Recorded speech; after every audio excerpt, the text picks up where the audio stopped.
Pemirsa Badan Narkotika Nasional BNN RI berhasil mengungkap 15 kasus peredaran narkotika yang berada di 10 provinsi pada periode November hingga awal Desember 2024 atau jelang pergantian tahun. Kepala BNN RI Martinus Hukom mengatakan pihaknya tidak akan pernah kendor mengejar para bandar dan mencegah terjadinya distribusi narkotika masuk ke Indonesia. Dalam jumpa persnya di ruang Patimura, kantor BNN RI Pusat Cawang, Jakarta Timur, Badan Narkotika Nasional BNN RI berhasil mengungkapkan 15 kasus peredaran narkotika yang berada di 10 provinsi pada periode November hingga awal Desember 2024 atau jelang pergantian tahun.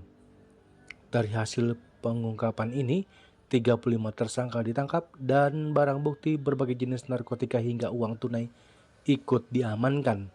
Barang bukti tersebut diantaranya 2 kg kokain, 80 kg sabu, 59.807 pil ekstasi, 169 kg ganja kering yang sudah berbentuk paket, sebuah mesin penghitung uang, dan uang tunai 301,9 juta. Kepala BNN RI Martinus Hukom mengatakan pihaknya tidak akan pernah kendor mengejar para bandar dan mencegah terjadinya distribusi narkotika masuk ke Indonesia.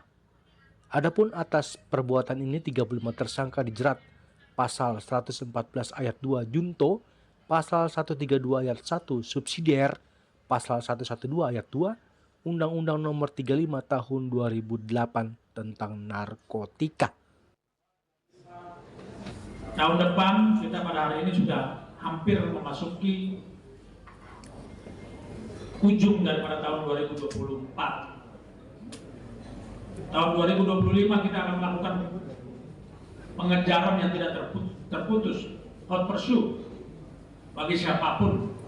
Dan ini tolong dicatat, selama kami menjadi kepala BNN, kami tidak pernah kendor. Ingat itu. Tolong dicatat sekali lagi, selama kami menjadi kepala BNN RI, tidak akan kendor untuk mengejar kalian. Saya ulangi lagi sekali lagi biar dengar. Selama kami menjadi kepala BNN RI, kami tidak akan pernah kendor untuk mengejar dengan segala keterbatasan. Karena kita tahu bahwa kita hari ini sedang berhadapan dengan kekuatan besar, kekuatan struktural jejaring itu yang.